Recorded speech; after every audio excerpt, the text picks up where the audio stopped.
Wara ftit momenti ta' mistrieħ fil-lokalità tar-Rabat f'Malta kien imiss lil Papa Franġisku jagħmel triqtu lejn il-Gżira ta' Tliet Għolijiet. Wara 30 sena is-suċċessur ta' San Pietru reġa' żar il-Gżira Awċija. Kien għalhekk li bosta inġabru fl-inħawi tal-Port il-Kbir sabiex isellmu lil Papa Franġisku u jagħmel triqtu lejn Għawdex. Miegħu inaqdu wkoll diversi bċejjeċ tal-baħar fosthom dgħajjes ta' regatta. Għal-ħabta tal-24 ta' wara nofsinhar għal pil-21 salut tal-kanuni u l-ajjat tan-nies minn fuq is-swar, il-Papa Franġisku ittieħed lejn il-Gżira ta' Tliet Għolijiet abbord il-katamaran tal-Virtu Feris Marija Dolores.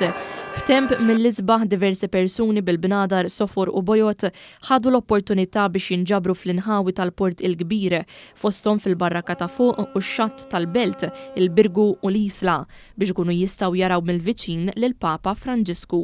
Il-mexxej tal-Kattoliċi minn fuq il-pruwa tal-katamaran sellem lil dawk kollha li kienu qegħdin issegwu b'reqqa dak kollu li kienet jiġri. Fi vjaġġ ta' madwar siegħa u 10 minuti, il-katamaran kien imdawwar minn diversi bċejjeċ tal-baħar fosthom dgħajjes tar-regatta. Fuq il-katamaran li kienet itajjar il-bandiera tal-Istat tal-Vatikan kien hemm il-Kardinal Malti Mario Grech, l-Arċisqof ta' Malta Charles Scicluna, l-Isqof ta' Għawdex Anton Tewma, l-Isqof Awżiljarju Joseph Gallia Kurmi u s-Segretarju tal-Istat tal-Vatikan il-Kardinal Pietro Parolin, flimkien ma' għad kbir ta' ġurnalisti. Il-Papa Franġisku wasal fil-port tal-Imġar għal ħabta tal-5:09 ta' wara nofsinhar fejn imbniet rampa apposta għal vetturi li kien hemm abbord dan il-katamaran.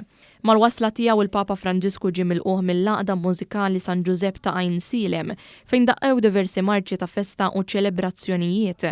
Il-Papa niżel lura Malta permezz tal-vapur ta' Pinu tal-Gozo Channel biex imbagħad qabad triqtu lejn in-Nunzjatura fir-Rabat.